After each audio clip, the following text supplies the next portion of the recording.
Olá, eu sou o professor Geisel Pires Carvalho, professor de História, e esse é o nosso canal Educa Mais Serrano.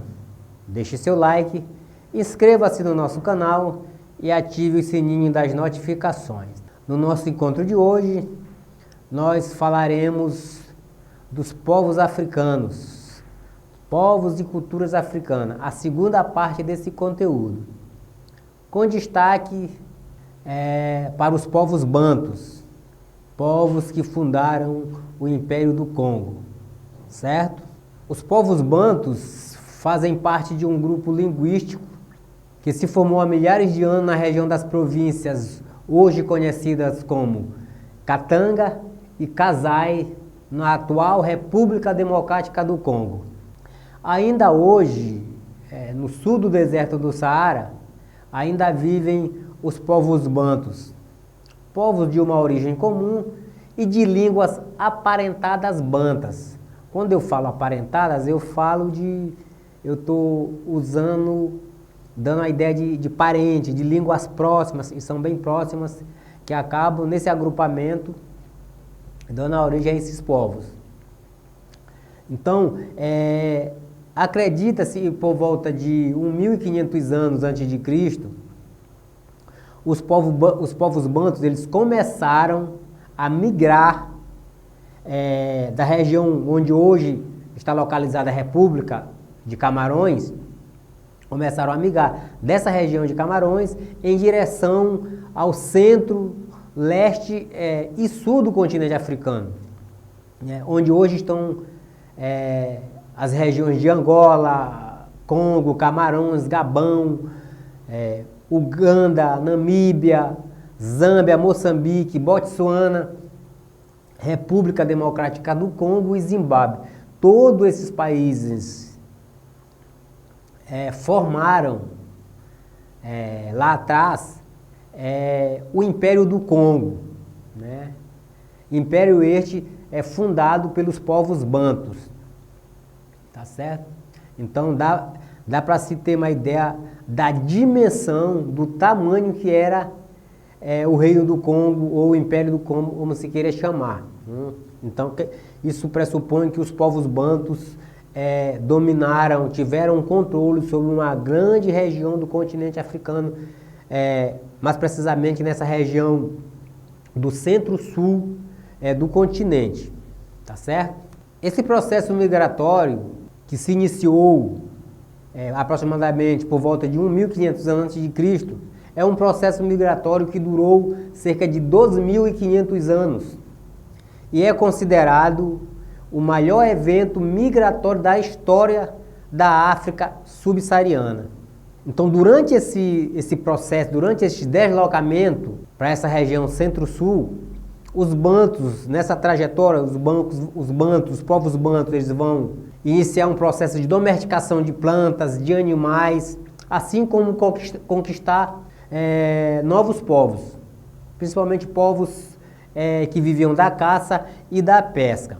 Os povos bantus, eles eram povos agricultores e que tinham o domínio da técnica da produção de ferro.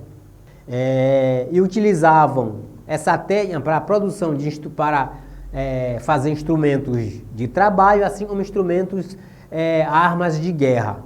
E isso, de uma certa forma, colocava os povos bantu com uma certa vantagem com relação a outros povos, uma vez que eles conheciam a técnica da metalurgia.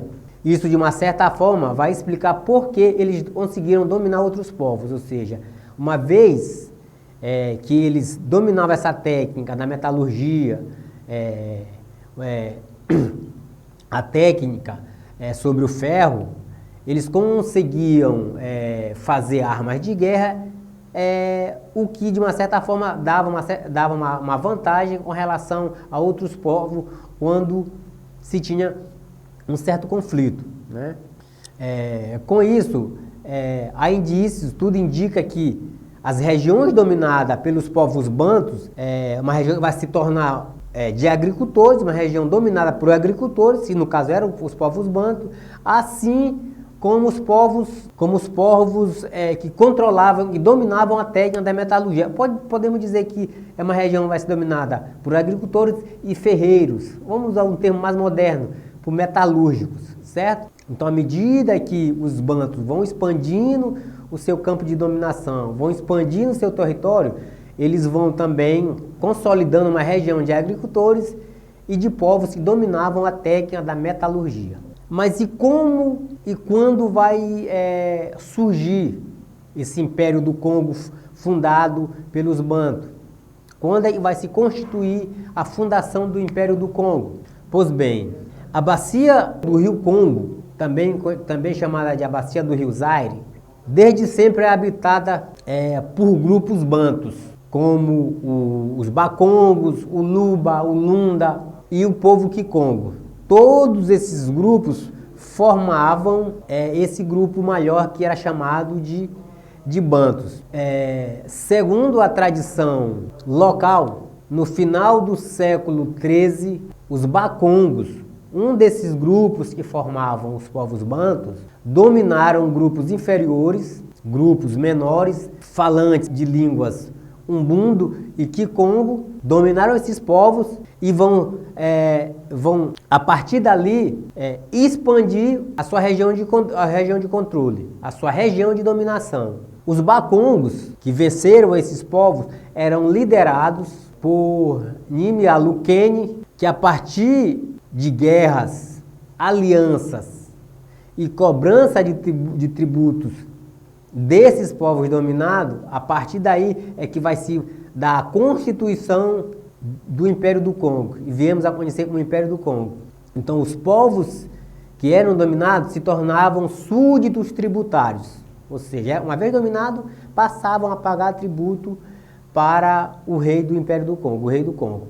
Como dito, o Nimia Lukeni é possivelmente o primeiro rei do Congo, o primeiro rei do Império do Congo. Esse rei, o Nimia Lukeni, ele vai receber o título de Manikongo, que traduzindo isso significa Senhor do Congo, ou Rei do Congo. E a partir daí, a partir dessas guerras que ele vai vencendo, ele vai ser considerado de fato o herói fundador do Reino do Congo, ou Império do Congo. O Império do Congo foi fundado no século XIV, ocupou uma grande extensão territorial da África Centro-Ocidental, a partir da capital em Basa, Congo, onde era o centro do poder. A partir dali eles passaram a controlar todo esse território. Então nós estamos falando de um império que se formou no período chamado de África pré-colonial, esse período da história do continente africano que vai do século IX ao século XIX. É nesse período que esses reinos e esses impérios vão se formar no continente africano. Dentro desse período é conhecido como África pré-colonial. E por que nós falamos pré-colonial? Porque a partir do século XIX, os europeus vão colonizar maciçamente todo o território africano, a partir do século XIX. Por conta disso, entre o século IX e o século XIX, esse período é chamado de período da África pré-colonial. Então o Manikongo, o senhor do Congo, vivia na capital, um dito centro do poder, a capital do reino, que era Mbasa Congo. Ali ele vivia cercado pela família, pela corte e os conselheiros. Exercia um poder auxiliado por 12 conselheiros. Entre esses conselheiros estavam secretários reais, chefes militares, coletores de impostos, homens responsáveis pela elaboração das leis, além de muitos outros. E uma coisa interessante dentro desse composto administrativo, dessa forma administrativa no Império do Congo, é que dentre esses 12 conselheiros, 4 desses conselheiros eram mulheres. E essas mulheres representavam o clã da avó do rei. Ou seja, é uma passagem interessante porque dificilmente se vê mulheres nesse período, nessas condições de certa relevância, de certa importância, certo? é bom lembrar isso, fazer alusão a isso.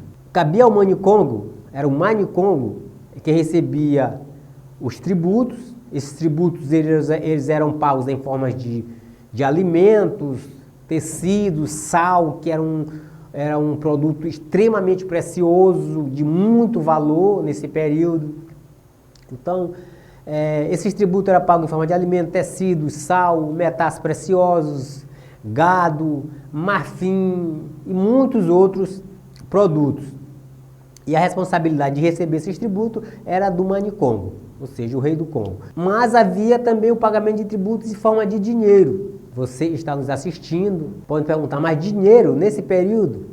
Pois bem, dinheiro. Na verdade, a moeda. E que moeda era essa que havia no reino do Congo? A moeda do Congo era chamada Enzimbu, era uma espécie de concha marinha, pescada lá na região, na ilha de Luanda, ali na região de Angola. E a exploração dessas conchas, era monopólio do rei.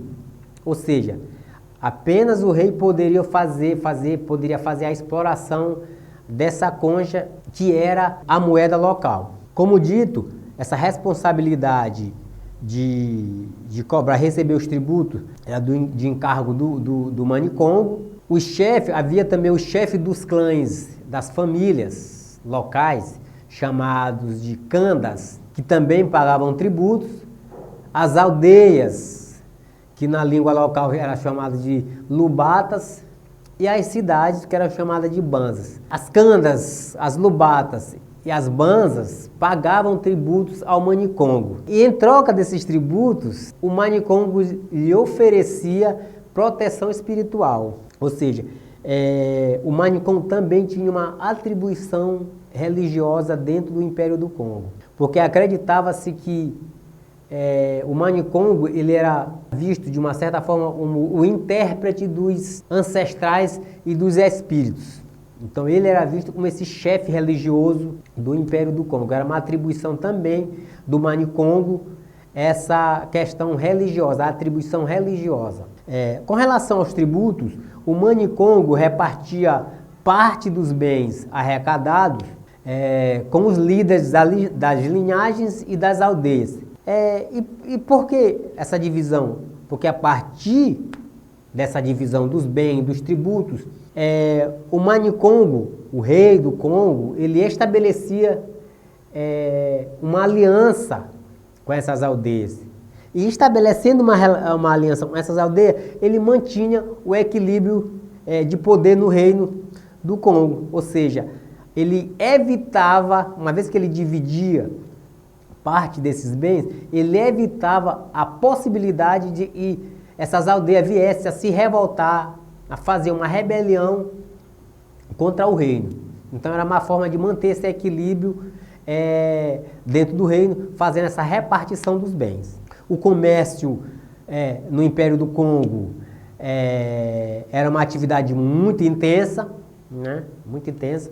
Então, da capital do Congo, partiam caravanas que iam até o interior de todo o Império, levar produto e trazer produto. Fazer esse translado de um lugar para o outro, levando e trazendo produtos. E dentro desses produtos, tem um destaque especial, o ferro e o sal. O ferro era extraído nas províncias do norte do reino, já o sal era extraído das províncias do sul do reino. A partir da província de Nsundi, e ficava no norte, era extraído o ferro. E na província de Ndembu, que ficava no sul do país, era extraído o sal. E como dito, o sal nesse período era um produto extremamente valioso, comparado até ao próprio ouro, né? Tinha uma validade, tinha um valor parecido com o valor do ouro. Ainda sobre o ferro, é importante falarmos isso, os congoleses, eles conheciam técnicas apuradas de fusão do ferro. E conta a tradição local, essa tradição que ela é é repassada de geração para geração por meio da oralidade, conta essa tradição que o rei fundador do Império do Congo era um rei ferreiro. E por isso os trabalhos em ferros eram reservados aos nobres, era uma atribuição dos nobres. Veja só, naquele tempo a nobreza tinha uma atribuição de cuidar dessa técnica do ferro exatamente por se acreditar que o primeiro rei do Império do Congo foi um rei ferreiro. Essa atividade nos dias de hoje praticamente é esquecida e não tem essa importância que tinha lá nesse período de apogeu do Império do Congo. Então nós estamos falando de um período em que os congoleses expandiram seu império e se relacionaram com povos africanos que falavam línguas diferentes, que tinham cultura diferente, religião diferente. Mas os congoleses, o Império do Congo, a partir do ano de 1483, vai estabelecer o seu primeiro contato com estrangeiros, no caso com os portugueses. Então, nesse ano de 1483, navegadores portugueses, liderados por Diogo Cão, estabelecem os primeiros contatos com o Reino do Congo. E ao ter esse contato, os portugueses vão se surpreenderem com o que eles vão observar. Vão perceber, nesse primeiro contato, que eles estão tendo contato com uma sociedade extremamente organizada. Uma sociedade extremamente organizada, que tem um controle, que tem um governo central, está sob o comando de um rei, que no caso é o Mani Congo. E esse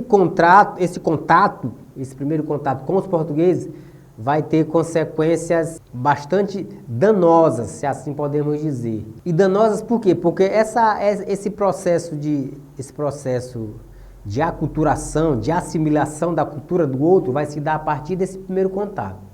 Então, como dito, em 1493 é estabelecido o primeiro contato entre portugueses e congoleses. No ano de 1485, o mesmo Diogo Cão, ele volta até o Reino do Congo, só que dessa vez já acompanhado de intérpretes e conhecedores das línguas africanas. Diogo Cão vai ser recebido pelo Mani Congo e vai iniciar relações de caráter diplomático e mercantis, ou seja, e relações comerciais. É a partir desse contato, desse segundo contato, em 1485, onde os portugueses já conseguem entender, compreender os congoleses a partir dos seus intérpretes. Eles vão estreitar essas relações, estabelecer relações diplomáticas e comerciais e mercantis, e a partir daí vão impulsionar o comércio de escravos, que isso a gente já sabe. É a partir dessa segunda metade do século XV que os portugueses vão estreitar essa relação mercantil com o Reino do Congo e iniciar um comércio de africanos, um comércio de escravos. Com isso, Diogo Cão ele vai retornar para Portugal e vai levar consigo um grupo de congoleses. Esses congoleses, eles vão, nesse contato com o Reino de Portugal, eles vão aprender um pouco dos costumes da religião portuguesa e vão retornar para o Reino do Congo. E nesse retorno, eles vão presentear, os portugueses presenteiam o Mani Congo, e a partir dessa relação, dessa aculturação, dessa liberdade de se aprender a língua, os costumes, a religião dos portugueses, essa relação entre o governo de Portugal e o governo do Congo vai se estreitar. Se estreitaram a partir daí. E como dito, esse comércio de escravos vai se iniciar, vai se impulsionar, e muito dos africanos que vieram para o Brasil, vale lembrar isso, eles partiram dessa região do qual nós já falamos. Muitos dos africanos que entraram aqui eram de origem dos povos bantos, faziam parte desses povos bantos. Então, com esse estreitamento da relação luso-congolesa, quando eu falo luso aqui, eu estou me referindo a Portugal. Então, com esse estreitamento das relações luso-congolesas, o rei do Congo ele vai iniciar um processo de assimilação da cultura portuguesa. Como dito, foi um grupo de congoleses foram até Portugal, aprenderam o costume, a língua, a religião e trouxeram isso para dentro do reino do Congo. Então, nesse processo de estreitamento da relação luso-congolesa, o Mani Congo, o rei do Congo, vai iniciar esse processo de assimilação da cultura portuguesa e com isso vai fortalecer essas relações diplomáticas e econômicas que já tinham se iniciado lá atrás com Diogo Cão, o navegador português. Esse processo de assimilação vai se evidenciar no ano de 1491, quando o rei congolês ele vai formalizar o seu desejo de conversão ao catolicismo. Ele deseja ser convertido ao cristianismo e vai ser batizado na Igreja Católica com o nome de Dom João, que posteriormente veio se chamar Dom João I do Congo. Com esse processo de assimilação da cultura portuguesa, o rei do Congo vai pedir ao rei de Portugal e providenciar professores para ensinar os mandamentos da fé católica e obviamente a língua portuguesa aos congoleses, né? Então, o que a gente percebe a partir desse contato entre portugueses e congoleses, vai haver uma aculturação, principalmente congoleses vão assimilar de uma forma bastante intensa as influências da cultura portuguesa. Após a morte de Dom João I do Congo, vai se iniciar um período de conflito, de luta pela sucessão do trono congolês. E nesse processo de luta, de conflito pela sucessão, no ano de 1506, Dom Afonso I vai assumir o trono do Congo e dessa forma vai se tornar o mais importante rei da história luso-congolesa, porque ele consegue apaziguar, ele consegue pacificar o reino do Congo. E conseguindo essa pacificação, ele vai iniciar um processo de cristianização no reino do Congo, né? Veja só, então a gente está falando de um império que se formou com diversos povos de diferentes línguas, culturas, né? E tudo isso dentro do continente africano, com povos africanos. E a partir de um primeiro contato que se tem entre africanos e europeus, mais especificamente os portugueses, vai se perceber esse processo de mudança, podemos até dizer de uma mudança até certo ponto radical, que vai transformar a história desses povos. E nós estamos falando aqui dos povos bantus, certo? São povos fundadores do Império do Congo. Agora é importante salientar que, mesmo que os reis, o Mani Congo tenha se convertido ao cristianismo, ao catolicismo, é importante salientar que o catolicismo ele não vai pôr fim às tradições religiosas locais. O que vai acontecer é que essas crenças elas vão se misturar, uma vai influenciar a outra de uma certa forma e vai culminar numa religião sincrética, num modelo de religião sincrética. E o que é isso? É uma religião que tem influência de um outro modelo religioso, né? Que tem na sua liturgia influência de um outro modelo de religião. E assim, isso é muito característico dos bantus. Então as relações luso-congolesas, a relação entre portugueses e congoleses, que foi estabelecida e fortalecida a partir do reinado de Afonso I, eles vão entrar num processo de colapso lento, mas vai se colapsar a partir da segunda metade do século XVI. Como todo império, como todo reino, e tem a sua fundação, seu apogeu, seu desenvolvimento, ele também tem aquele processo de declínio, de decadência, por uma ou outra motivação. O Império do Congo também vai sofrer esse processo de decadência a partir do século XVI. Vale lembrar que é importante falar isso, que grande parte dos milhões de africanos que vieram para o Brasil entre o século XVI e o século XIX, eram africanos falantes das línguas bantas. Então, nós, brasileiros, temos muita influência dos povos bantos. Descendemos dos povos bantos, né? Então, desses milhares, desses milhões de africanos que vieram para cá, a grande maioria é de povos bantos. Esses povos se concentraram principalmente nas regiões de produção de açúcar, nas regiões açucareiras do Brasil.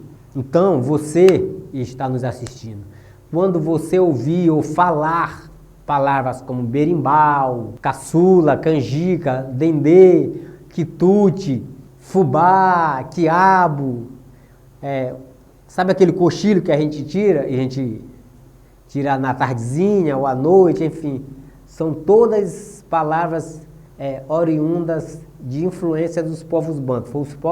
Foram os povos bantos que nos deixaram essas palavras, né, e fazem parte hoje da língua portuguesa, certo? Então, onde vocês ouviram essas palavras, lembrem-se dos povos bantos, tá certo?